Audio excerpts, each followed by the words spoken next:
Time for information and publicity in the main parts of our news. Good afternoon, New Year. Happy New Year. We all made this, isn't it? We are all here. I know that we ended last year without as many press conferences as I would like to brief you. I press family issues to also attend to that particular time. I'm very glad to highlight this all over, and I'm back to you. And also part of evidence about the revolution is back with our president having assumed his duties, his official duties, after a well-deserved leave, which was of course punctuated with a lot of statecraft, including regional diplomacy along the way, as he continues to uplift the name of Zimbabwe among African peers, but also on the global stage. I want to say that the star of our president, Dr. Mnangagwa, His Excellency, the President of Zimbabwe, continues to rise. And it was a remarkable thing recently in Dar es Salaam when two major regional blocs sit together, the East African community and the Southern community, to try to address the issues of our important neighbor, the DRC, and their contentious acrimony with Rwanda. And all the heads of states who were there, including the President Emmerson Mnangagwa, the doyen of African unity, says it was only possible because Zimbabwe convened. Otherwise, we would not have such a meeting of African heads of states. So here we are, African solutions to African problems, and Zimbabwe being at the forefront of that mantra that we can solve our issues. And we are also very happy that in Mozambique, the situation has calmed down. The president took his office, of course, and the detractors who were clamoring for regime change, Zimbabwe, G40 style, are nowhere near anywhere in Maputo now. There are still some residual issues because we have a huge unemployment, which is an African problem, and we need to address it. But by and large, we are very happy President Chapo is in charge. By the way, he is the first leader from Mozambique to come from an area contiguous to Zimbabwe. He comes from Sofala. And the last time he was here, he and his moves with the Bira music, you could almost think that he could have been from this side of the border. So I think the relations between the two countries are going to take a very good turn, because our regional, our neighbor, in terms of politics, and in terms of provincial affinities with Mozambique. This is the first time we are aligned. Mozambique is a unitary state. Some come from the north, like Lucy, and a couple come from the south for some time. But we are happy that Central Mozambique is now President Chapo, and it is coming at a very timely time, a timely occasion, because the economic nexus, economic evolution between the two countries is going to get closer and get very, very exciting. The main reason why I'm here today is to address an issue which is topical, but which is perennial, and it is the issue of title deeds. You know that recently our president started issuing title deeds to the beneficiaries of our irreversible land reform from the year 2000. There's been some gnashing of teeth since he started doing that with the erstwhile holders of white title deeds from the settler colonial era, fretting that maybe the advent of the new title deeds impinges upon the global compensation agreement which they are negotiating with the government. I want, as a Zimbabwean citizen, because they are fellow Zimbabwean citizens, to assure them that our president negotiates in good faith. He negotiates according to the Constitution of Zimbabwe. And the Constitution of Zimbabwe says that they will be compensated for the loss of improvements on the land on which they were removed, not on the title, but on the improvements. Yes, negotiations are ongoing. We do have budget constraints, but some of the payments have started being given. And the main point is that our president assures our white compatriots in the global compensation agreement that he is negotiating in good faith. And whatever may arise out of that negotiation, which may be the basis of misunderstanding or contention, he is always happy to have it brought on the table so that as Zimbabweans, we do find a common solution to what is essentially a very contentious and difficult issue where history collides with the population matrix of the country and the colonial era injustices meted out to our people. It's not an easy solution, but Zanu PF has never been shy from addressing very difficult and important problems. As a party, we have a history, and we think a way will be found. Why am I raising the issue right now? We are aware, as a party, that since President Trump made an announcement about South Africa, about the land in South Africa, and we do have our opinions, but this is a matter which is now talking about between two nations, South Africa and Zimbabwe. We do have our opinions as Zimbabwe as a sister ruling party to ANC, but at a time like this, we prefer to keep our opinions to ourselves and to try to let diplomacy get a chance to resolve contentious issues between two sovereign nations. So we want to abstain from an engagement in that debate, although there are affinities, but the affinities does not mean there's congruence. There's no congruence between Zimbabwe-led person and South African-led person. The South African-led person has been treated as an internal matter between South Africans. We have a different land problem. Ours was a colonial imperial-led problem. There is a colonizing power which gave a charter to a private company called VSA Company to come to Zimbabwe and start possessing land. The charter was signed by the Queen of England, Queen Victoria, and it was given to Cecil John Rhodes. And an army was sent here to occupy Mashonaland and Matabeleland, away from Lopekula, our chief, away from Ashayamombe, away from all the other chiefs who would later carry out the resistance against Cecil John Rhodes' marauding pioneer column. So even when we fought, we knew that the legitimacy of this country was impinged upon by Britain. And towards the end of that, when we achieved an armistice, we had to go to London at the London House Conference to sign an armistice with imperial power. And they had to restore their government to come and shepherd the transition process in Zimbabwe. Lord So the land question in Zimbabwe has got a colonial imperial nature which resides in London. It is not like the South African issue, which is an internal South African affair, because Afrikaners are Africans, and we consider them as Africans, and they also want to be considered as Africans. So this is the nuance which is different from the land question in South Africa. The reason we are saying so is that each time there is some rumpus in Washington about Africa,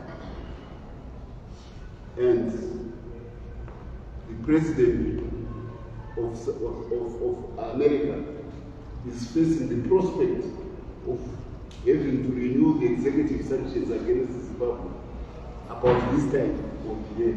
You understand? A lot of excitement starts emanating from opposition circles in Zimbabwe. And I don't know whether you have the news day today, where you can see the opposition, Mr. Bit. He is now starting to make comments about title deeds, about Zimbabwe. And yesterday we know for certain that they convened a meeting in South Africa, at the South African, at the US Embassy in South Africa. All in an effort in trying to whip up emotions about title deeds and the land in Zimbabwe, so that somehow the oversight, which they believe is an oversight by Trump, when he singled out and called out South Africa, it can be corrected so that Zimbabwe somehow must be found in the words of the President of America. They just want Zimbabwe on the yoke. They just want Zimbabwe to become the attention of the American president. Gratuitously and unnecessarily. Why? Because they believe that if America can do something about Zimbabwe, it can speed up the prospect of them getting to power, sneaking through the back door of foreign support rather than through the front door of electoral politics in Zimbabwe. So these are Zimbabweans who are trying to stir up a situation between Washington and Harare, when Washington, for its personality itself, and the American president did not feel that there was an issue between Zimbabwe and Washington. So we have to put it on record. There are no parallels between the Zimbabwe land question and the South African land question. There isn't. And Mr. Binti, you should stop trying to be peevish. That's what is new. This is like a child who always tries to cry when the aunt comes from town. And he knows that the aunt is coming in February because sanctions are going to be removed. So I must somehow get the attention of the American president. And they were also trying to galvanize the Zimbabwean farmers, white farmers, some of them, to become part of this bandwagon. So they were being forced to go to South Africa and join this movement to say somehow Zimbabwe must be included in the bilateral dispute which is now broken out between Pretoria and Washington. No, we are a sovereign country, our issues are different, and we would like to keep our relations with America as best as they can be, even under the circumstances. And our sincere hope is that the President Trump, who is going to be made to remember the executive order of sanctions against Zimbabwe, may actually be made to forget them when the day comes in March, and the executive order is not renewed. This is the ball of contention. This is what's calling it. But it's not only him. This agitation also involves Xavier Kashukwere. He is part of this lobbying of the whites in Zimbabwe to try and become part of this nonsensical galvanizing of negative American policy on Zimbabwe. He is involved in these fragile efforts. We know because some of the Afrikaners who are engaged in that process, they are not happy at trying to drag the Zimbabwe issue into what is essentially a different problem in South Africa. You may want to know that Afrikaners are Africans. They do have an affinity for the continent, which has been their home for the past 400 years. That's why they're called Afrikaners. And it is interesting that even when they were being offered to become refugees in America, saying, "Oh, we are happy here. We may have our issues, but we are happy in Africa." So some of them have a lot of goodwill. And they are the ones who are saying to Zimbabwe, "Please, can you keep your dogs at home? We don't want them to come and spoil the issue in South Africa." So we have inside information coming from those who are in the Afrikaners. And they have an anecdote. They say there are two major peoples of Southern Africa who fought modern wars against the British. The Afrikaners in the war 1900 to 1904, and they lost. And Zimbabweans who fought in the 1960s and 70s, and they won. So we have had a common enemy before, the fellow Africans. It's not difficult to find a unity with each other on many issues.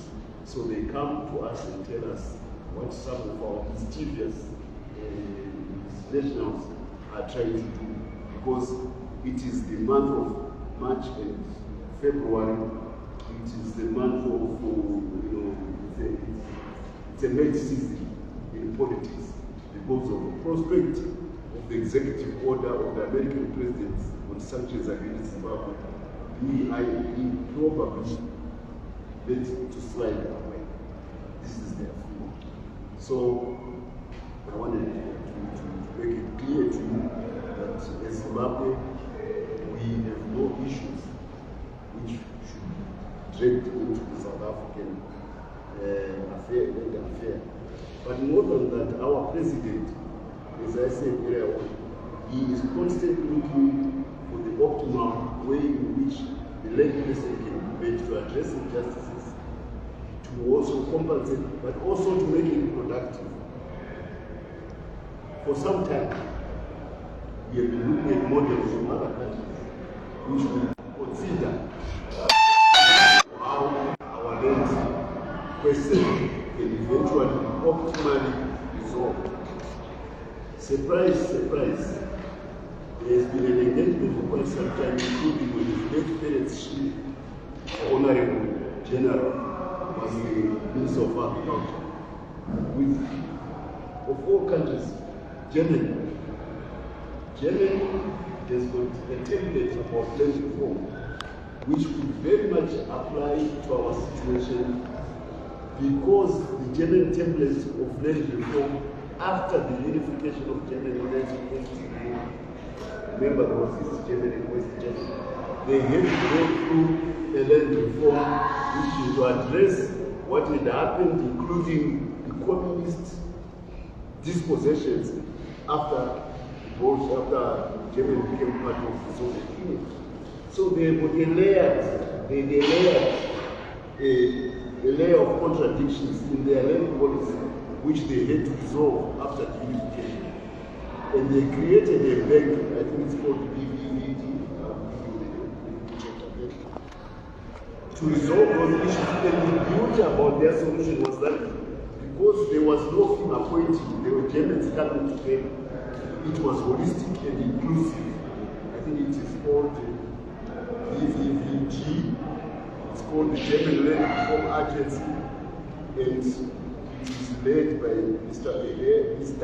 Jens Eggen von Annu.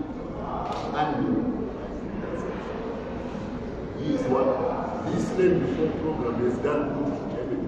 And at the end of it, it has resolved all the issues among the Germans from the east and from the west, and for those from the past and from the future. All the conflicting land titles were resolved to the extent that now the bank itself is even profitable. So this solution has been before the Zimbabwean government when the competition was there, and there may be an interest to see whether we can go the same way.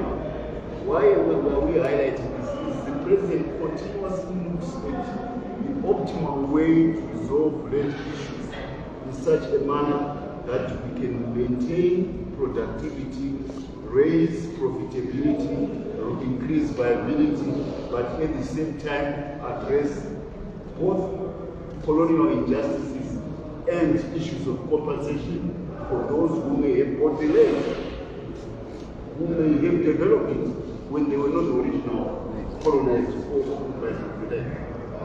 This is why I keep emphasizing that the president is acting in good faith. And my appeal to white Zimbabweans, those who are being tempted to go to the G40 red one, is to stop it. Please, let's come and talk at home. Don't try to stay in court in order to please foreign interests which are fleeting, because at the end of the day, we still have to confront those problems when the situation is not being properly resolved at home. It's looking for definitive solutions here at home and outside. So this is our appeal to our white community. Don't be abused by failed politicians of the type of Mr. Tedakit and Mr. Kasukwe. Incidentally, they are also trying everything to see whether they can cause commotion within Zanu PF, the same people. They don't want to form their own parties and build them and disintegrate them. And this young man seems he possesses a party which was founded and grew when he was in his mother's womb, Kasukwe. He thinks he is the owner of that party, and now he is given to merit to start calling out for what he considers his goals in Zanu PF. I do hope that those comrades who are being called as goals by Kasukwe will have the courage to stand up and say we don't have anything to do with it. Because he's starting to sprinkle some names, including very important, very high-level names, to say they are part of his bad work. He is desperate to somehow tempt and tantalize America and Trump to come and do something about spam. When it was the Biden administration, they knew each other from the time when sanctions were passed in 2002. Biden was one of the signatories of his therapy. Clinton was one of the signatories of his therapy. Obama was one of the signatories of his therapy. So they were comfortable with the Democrats who were in America because they were fellow bandwagoners. They were in the same bandwagon about sanctions against Trump. Now, Trump is a world war. We don't know. So they are fretting about where the dice may fall this time. That's why this is such an agitation. And it is coming at a very wrong time. There was an institution which was so busy stirring up bad politics in this country. It was called USAID. It operated from the American Embassy. And it operated autonomously from the American Embassy. It was American foreign policy privatized since 1961. And USAID was the scumbags for all sorts of Canada.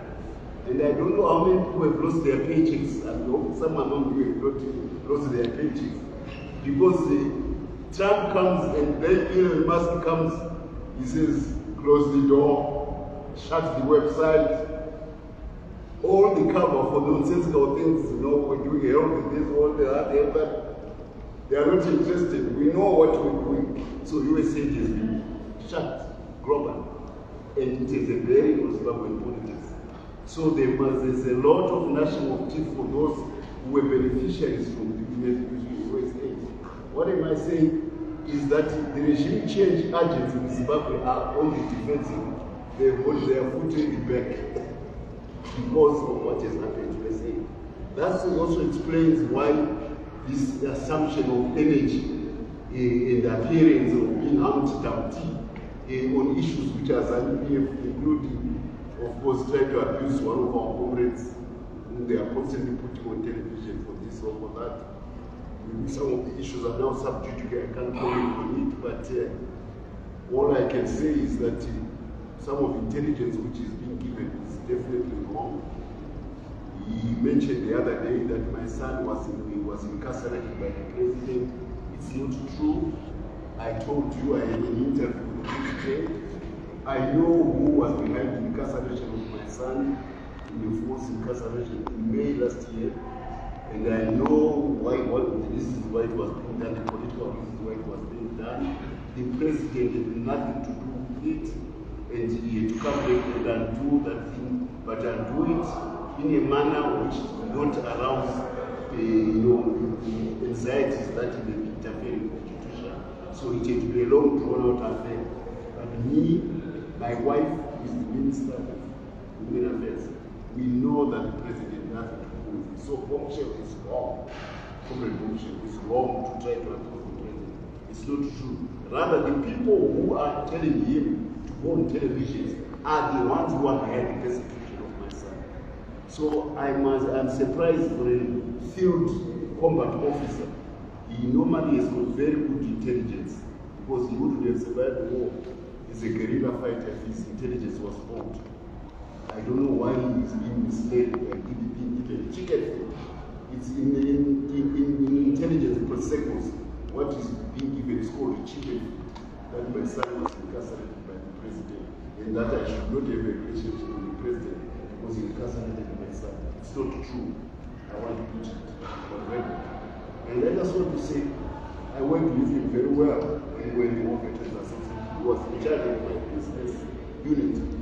And together we are the ones who put for Manise, the steel plant to be there with him. He was the promoter of that business unit. That steel plant today is making ArcelorMittal in South Africa prove we are now the champions of steel in Southern Africa. I was at ArcelorMittal 2-3 weeks ago, meeting with the executives. We are now looking at how the two countries, two sectors, can coalesce because Zimbabwe has stolen an edge in terms of steel production in the sub-region, perhaps in sub-Saharan Africa. I did that project with a lot of support from the war veterans. It is one of the reasons why we fell out in Mugabe, because he didn't want that project since 2014. Comrade Geza was my team, was my business development manager. All I can say to you, we are making new headway of Manise. We are going to become a major steel fabricator downstream for Southern Africa. A lot of widgets shall be made in Zimbabwe for the Zimbabwean market, for the regional market, and for the global market. And the South African car industry, which uses a lot of steel, is salivating in the prospect of having good quality virgin steel from Zimbabwe. And you know the South African car industry is big. So there are very good reasons why we may come together with South Africa and make the railways talk to each other, make the roads talk to each other, have a common tariff regime between the two countries. Because pound for pound, in the whole world, there's no region which should produce steel cheaper than Southern Africa. All the resources for making steel in Southern Africa are within proximity. Our competitors are China. They have to get their steel from Brazil 12,000 kilometers away. They've got to get their iron ore from Australia 8,000 kilometers away. They've got to get their coal, their iron ore from South Africa 10,000 kilometers away. They get some of their nickel from Indonesia 4,000, 6,000 kilometers away. And China still becomes the cheapest steel producer in the world because of their cheap power, energy which they have. In Southern Africa, not only are all these things within proximity, and I was surprised at Manise, the mine is 7 kilometers from the blast furnace. 7 kilometers from the blast furnace. So in terms of input costs to produce steel, no country should be better than Zimbabwe. And the coking coal is only 500 kilometers away from Wangi. And if we have a straight line, it can even be shorter. Between the Manise, and it will come, that railway line. So if we have all these ingredients for making steel within close proximity, and then we have the Zambezi River with all its cataracts from Victoria Falls to Panampu and Barajem in Mozambique, using the same water several times to generate electricity. Then we have the Cabo gas in Mozambique, and maybe the prospect of Zarabani gas. So we should also be able to match energy costs, even outmatch South China. So if we work together with South Africa, we should dictate the price of steel on the global market. This is the direction which our President Ramaphosa are taking, and it will be the main agenda of the new year. How we integrate our two economies using the steel industry. Because there is a template in history. 3 times Germany and France fought along their border for Alsace and Lorraine because they were fighting for coal and steel and iron ore. 1970, 1914, 1939. 1951, after the Second World War, they saw their fall. They decided to have a Franco-German steel union, and they started cooperating. The EU today comes out of that union. So we have got some good things to learn again from the Germans. We want South Africa and Zimbabwe to work together in the steel sector. And we have also the Mozambique in the logistics just like Rotterdam was bringing the logistics to the steel industry of Europe. So this is the way we want to go. The agenda of the president is going to shift away from this useless heat about who should be successor or not, because that was resolved at Bulawayo conference. And if ever there is a way to go, it will be another congress by the party, as the president said, he will not anoint. But we don't want to be given agendas by people who want to hoist succession agendas as a perpetual item agenda in Zanu PF and cause confusion. No. The president won't go back to work. And you saw it in his minister's address when he opened cabinet a few days ago. So this is where we are going with the president. It is to make sure that we refocus, we have to address burning issues which will make Zimbabwe a modern country. And because steel is to what countries are, that food to human beings is steel to nations or countries. We now have steel. There's nothing to stop Zimbabwe from going forward. We are also looking at the prospect of forming a business council, a Southern Business Council with the and we are going to tap only the global exposure of renowned African businessmen, because they are Africans. Some of them have done well. Elon Musk has done well. Chris Mutsvangwa, the one behind Tencent in China, has done well. We have many others, Andre Pina, who works for Space Shuttle. Space Shuttle in America. This is the cadre of African businessmen from this continent. We have done well. So we would want to take on the success of the Africans on the global stage. But this time we want them to apply their expertise to make sure that Africa gets the capital which it needs. We want them, Africa to become the avatars of capital for Africa.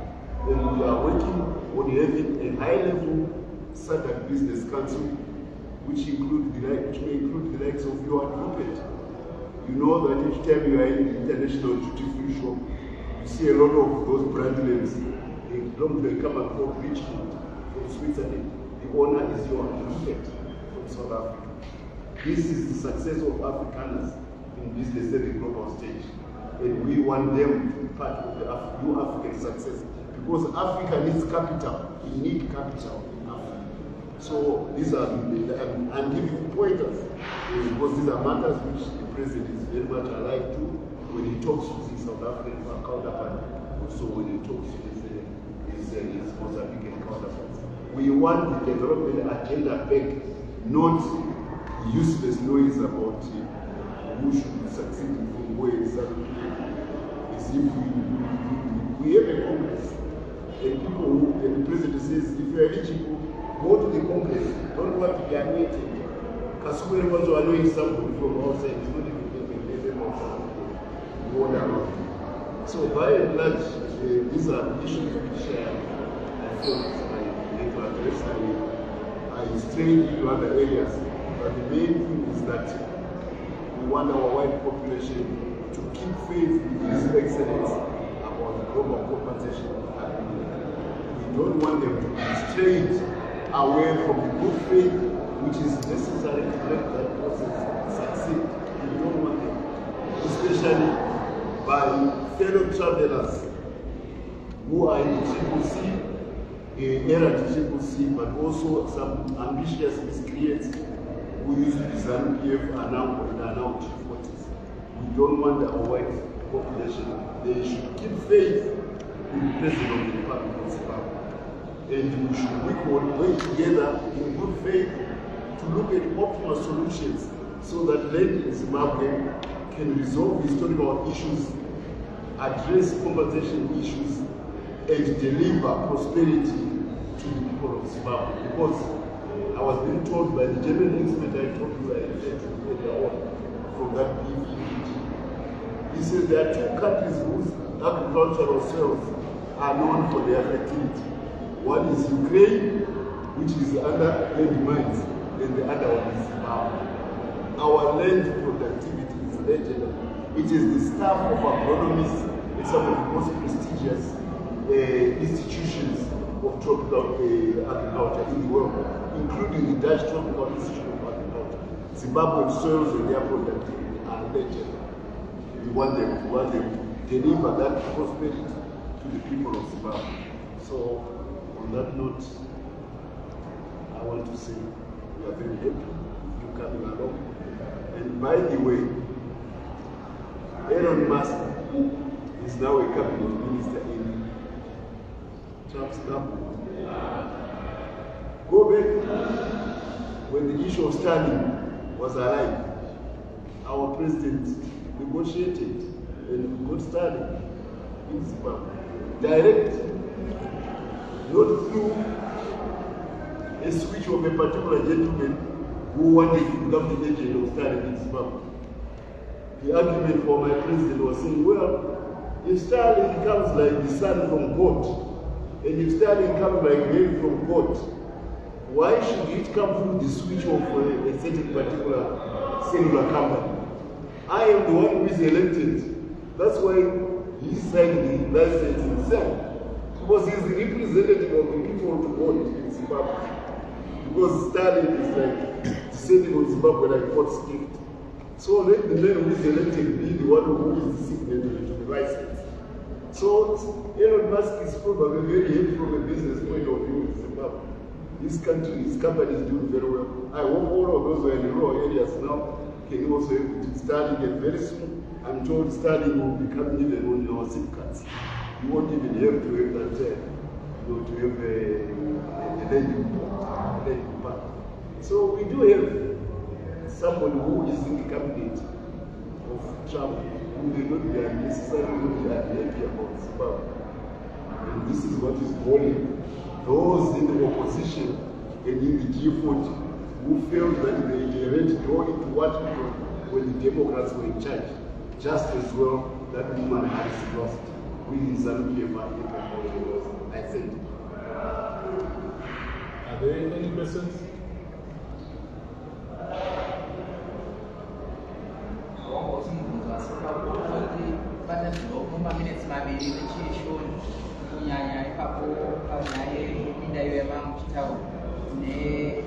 Nero moyo wamekushana naye kwa matala kunaongea achi kufewa ne kumashure kutanga achitaura zvari kutaura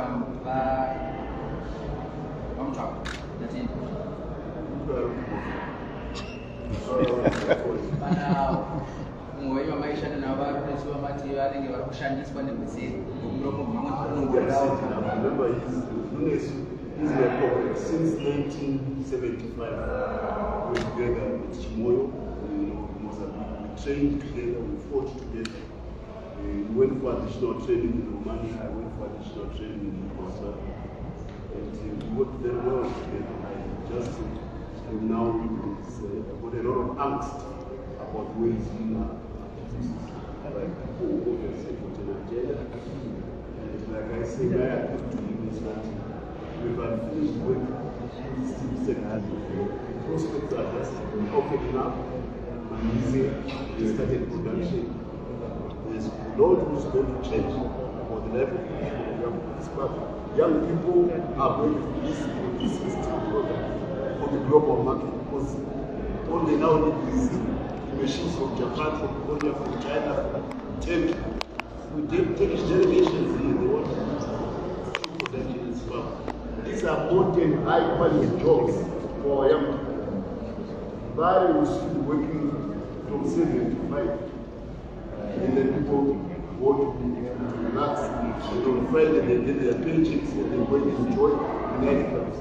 We have the workforce, an epic workforce right out there because of what's happening in the state sector. So, I don't know the other issues which may be bothering you, but definitely we workers and always remember to do what we should do. We don't want to do that. We don't want to do that.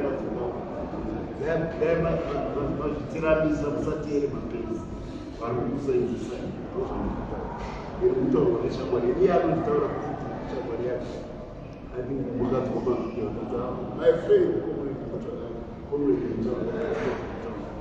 So I got angst about what is happening to me. That's all I can say. And those who are abusing, I want to tell you, most of them are vakanotienda kuibva vari vakuzorevo vakunyuka kuti vari maprofits ivo vakauya kuno ku1970 vaenda kulibya 1979 ndo vakutenderera vachitenderera ive panopa paheadquarters maprofits vachida kunyika kutora history vari maprofits kutopa sanabensacommission bribe on his coattails as a genuine format and abusing vamwe vacho kutaurira hodu yanga yari kumozambique vakazouya kumozambique vachibva kutanzania kutraining vanga vari kutraining kutanzania hakufiwi kutraining hakuschool kuna chikweya hakufiwi kwatakanga tiri kumozambique kufurani kunofiwa so some of them vakaita survive vari mudzimwe vasiri muhondo who attended the war but did not fought are the ones vakuda kuita abuse their titles as comrades. In fact, for your own information, that was what was the main problem in 2017. An attempt to usurp, to move the leadership of the army, war leadership of the army. Vakanga vari kuMozambique. Nevamwe vakanga vari kuchikoro zvetraining in Tanzania. I won't mention my names, but we have an army which fought, it has integrity, it is committed to Zimbabwe people, and to always stay committed to Zimbabwe people. But every day, vekuami vazoti, vakunosiya vanhu vada kunyepera we know that army because some of us never left Mozambique from day 175 when the war started. Ichitangwa nevanhu vakabva kuTanzania kumapindu vakauya neshipinonzi mapinduzi 700 vakatitrena isusu vakauya kumusha kuzotanga hunde vakabumukagawa ndo maheroes atinoziva vanhu vehondo but everybody vanotane vakapfekedzwa uniform mazuva ano vakuda kusvita hatifiri kunge majenera takairwa hondo ibeduetwese inoicha vafa white farmers white farmers vari muzimbabwe vechirungu muri kutaurirana napresident pane nyaya yeglobal compensation agreement muri kutaurirana semazimbabwes tine godo rekuti nyika yakabunzai kunomu iriyo yaitonga mazuva iyoyo yainzi britain iriyo yakakutumai yakasimuka yokutiza iyi saka iye zvino sevanhu vagara muzimbabwe sevanhu vechizvarwa chemuzimbabwe tiri kutaurirana pachedu kudai taita sei tawirirana musaseenzeswe nanabiti nanakasweri vane hondo dzavo dzekuti dai amerika yaramba yakadzvinya huru yakabata yakabata uropa muzimbabwe tasvika muna machi february rino president weamerica ari kutarisirwa kuti masanctions aya anonzi ezimbabwe angangoti akakanganwa musiwo kana achina bake boMr Trump angangokanganira saka vari kutyanya biti kuti pamwe president weamerica angakangana saka vari kuedza kuvhurumutsa kuti wewe kuna masanctions ezimbabwe dai waasaina ndosaka vari vakukumbudzana nendo varungu muzimbabwe kuti muende munoseenzeswa kupinda nyaya dzekusouth africa dzavari kunisanawo nenyaya dzekusouth africa dzakasiyana netsika south africa haina kumbogara iine colonial power isu ino muzimbabwe taive colonial power inonzi britain united kingdom ndo yatiine godo nayo ngatinanziridzei nyaya dzedu pachenu chakafukudza dzepachii mateka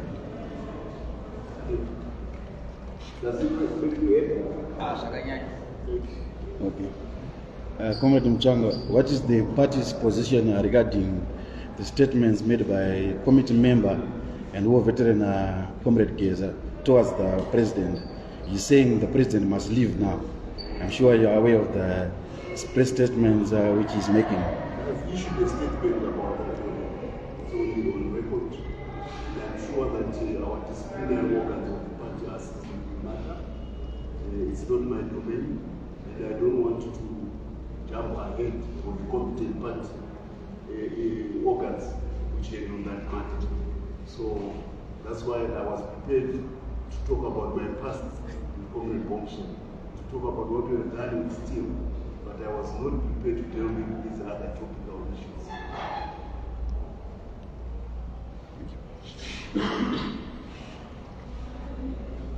Any other question?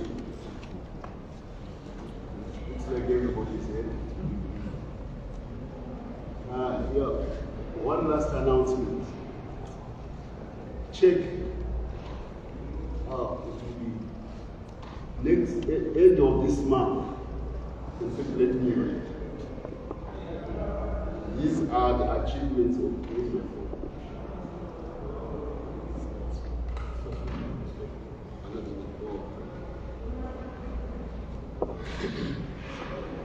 This is breaking news.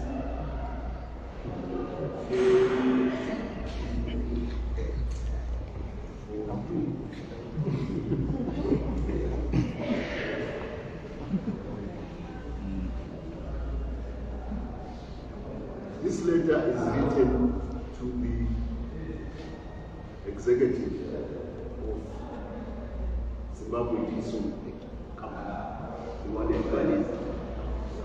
It is coming from an organization called Top 100 Emerging Global Business 2025. This month, end of this month, 28 February to 1st March, they are giving awards. Do you know when they are being given? The House of Lords in London. And who is one of the qualifiers? Dinson Steel Zimbabwe. Top 100 Emerging Global Business 2025. These are the strides which President Mnangagwa is making for this country. This is in the House of Lords. This is not in Beijing, China. This is in the House of Lords. So let's not distract our president from doing things which Africa has never seen before. This is what you can check. I'll give it a website. I will probably be going there because I'm part of this project with the president. Still project since 2014.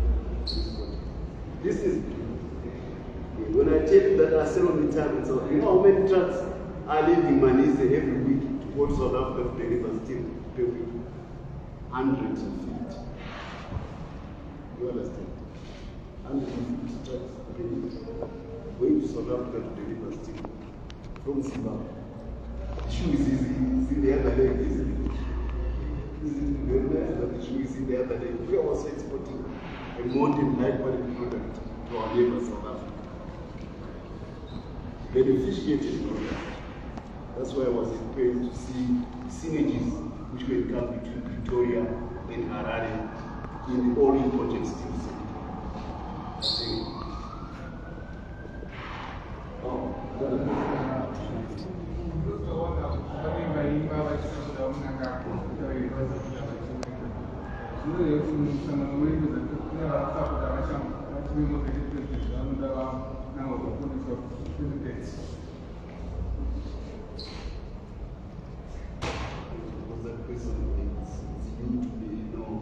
Try to focus on things which have consequences. I don't know whether that is I'm not being changed, but I'll try to give it attention. Can you wait for me?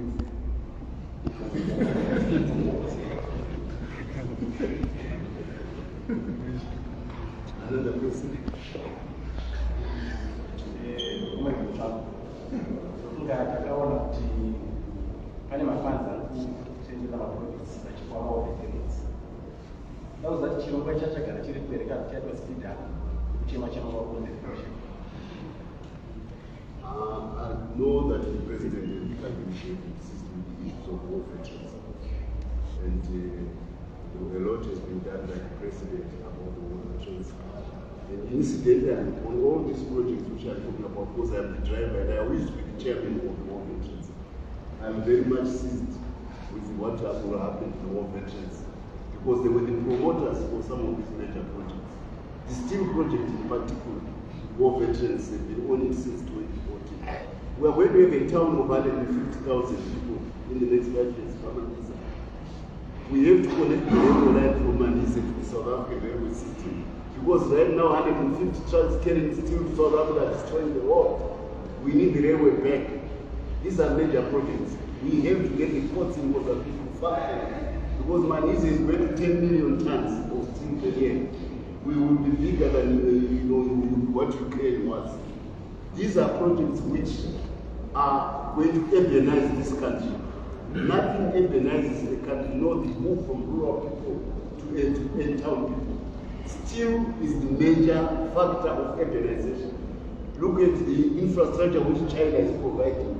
It's because of steel. Now we have it in Zimbabwe since the beginning of this year. On a scale 10 times bigger than Cisco, 20 times than Cisco. So there are opportunities now for my war veterans because they were the champions. One of the reasons why they fell out with Mugabe was because he was refusing these projects. So I said to the war veterans, I am alive to what you did. I may not be in government, but I may be part. And I know the businesses, the business networks which I involved. That's why I was at ArcelorMittal in South Africa with the CEO and the chairman of ArcelorMittal. I have the network to make these things move forward. That's why we are going to London to go and present to get this award. So let's not lose faith in each other. Let's keep faith in each other. It may have taken us too long. Unfortunately, some of the war veterans in high positions who are most opposed to this project, who are associated themselves with opposing this project, are the ones who are misleading the other war veterans to say, I'm not terminating on a president, I'm not terminating on a president. I will tell you, in this 2-3 months ago, a major security institution wanted to close Manizi. The accusation, preposterous.